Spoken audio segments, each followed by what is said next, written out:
Welcome students. आज हम start कर रहे हैं class 8 science chapter 1 crop production and management. India एक एग्रीकल्चरल कंट्री है जहां मेजॉरिटी पॉपुलेशन फार्मिंग पर डिपेंड करती है।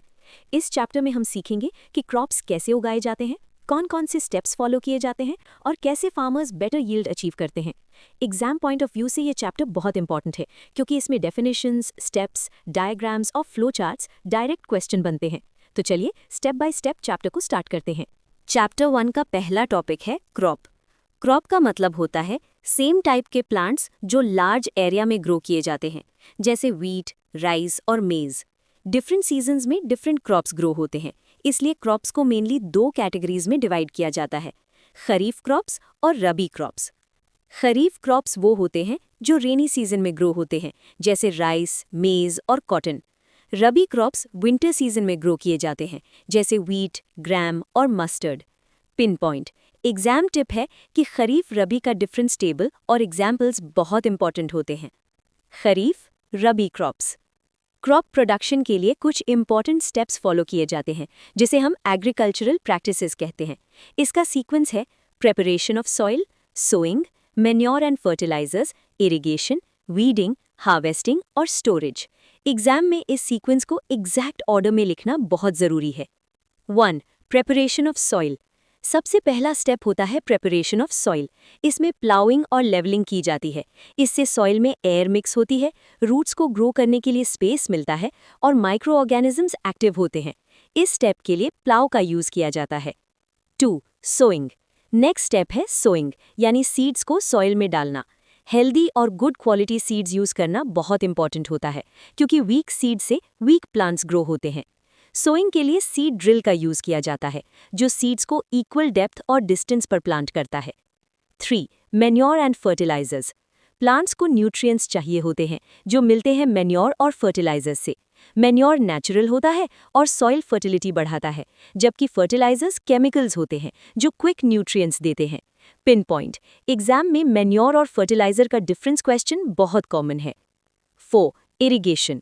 इरिगेशन का मतलब होता है क्रॉप्स को वाटर सप्लाई देना। प्रॉपर इरिगेशन से प्लांट्स हेल्दी रहते हैं और यील्ड इंक्रीज होती है।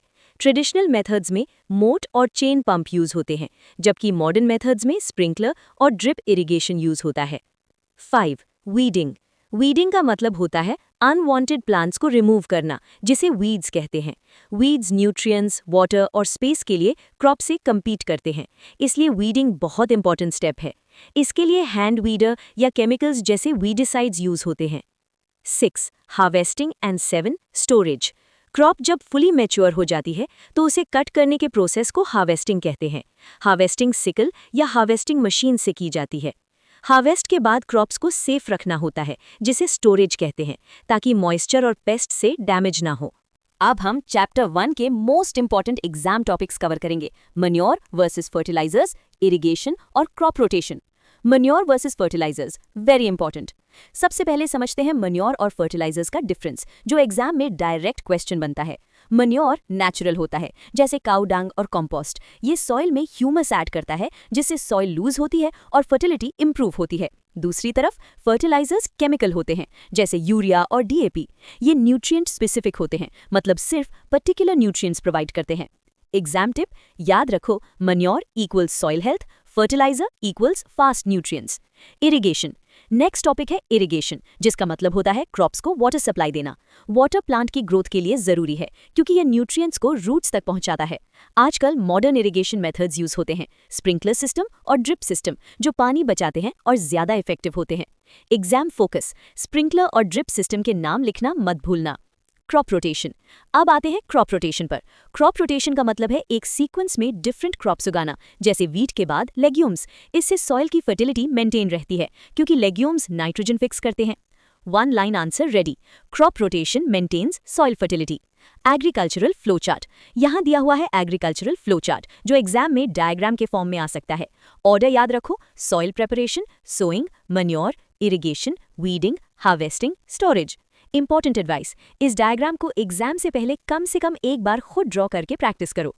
तो ये था चैप्टर 1 का इंपॉर्टेंट रिवीजन पार्ट, बिल्कुल एग्जाम पॉइंट ऑफ व्यू से। अगर आप चाहते हो ऐसे ही कंप्लीट हैंड रिटन नोट्स के साथ इजी एक्सप्लेनेशन, तो चैनल को सब्सक्राइब करो और वीडियो को लाइक एंड शेयर जरूर करो। नेक्स्ट वीडियो में हम chapter 2 microorganisms friend and foe start करेंगे, जहां आप सीखेंगे बैक्टीरिया, वायरसेस और वैक्सीन्स के इंपॉर्टेंट एग्जाम क्वेश्चंस।